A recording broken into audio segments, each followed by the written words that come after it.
mentioned that you work with, is it NALTO that you're working with, that you're on the ethics Yes. team? Tell me more Yeah. about that, because I run into a number of docs who have horror stories. I've had some horror stories myself, Mhm. and a lot of times people don't know how to manage those situations, or specifically who can they call on to get guidance if they feel as if a locums company has maybe shared their CV when without Mhm. permission, Yeah. or It's a big one. presented them Right. without permission, and Also now a you're big one. locked Yeah. into, procurement Yeah. with them and you had no idea. Is probably one of the most important things is your CV, right? We think of it as, oh, we'll just send it along, of course, but there's a lot of ways that can be abused Mm-hmm. by recruiters and by locums companies.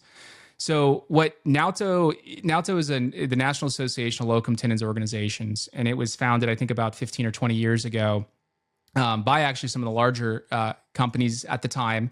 And now there's companies of all sizes that are a part of that. There's probably about 150 companies right now. So if you go to nalto.org, you can look and see the list of companies. And if you are going to work with a company, I would strongly recommend to work with a company through NALTO, because it does provide protections for the docs from some of those scenarios that you described. But essentially, kind of the two big things that I see on the ethics committee that we get complaints about, well, three. One is, hey, they shared my CV and I never gave permission for that, right?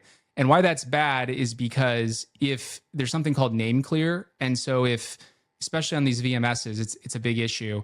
If hospital A posts this position for an ER physician, and you had talked to, let's say at some point, locums company B had gotten your CV, but they never said, even if they get your CV, that's fine. But if they've never explicitly said, hey, Dr. Goldsmith, can I present you with this opportunity? And you said yes. If that conversation not take place, then they shouldn't submit you. But what's happening a lot is, and it's unethical for our standards, is okay, well, that recruiter that you spoke with 3 years ago has your CV on file. They submit you for that job.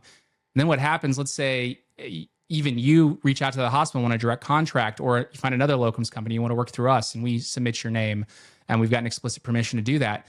Your name won't clear because they have this database, and they would say, oh, you can't work with us. You've been submitted by someone else.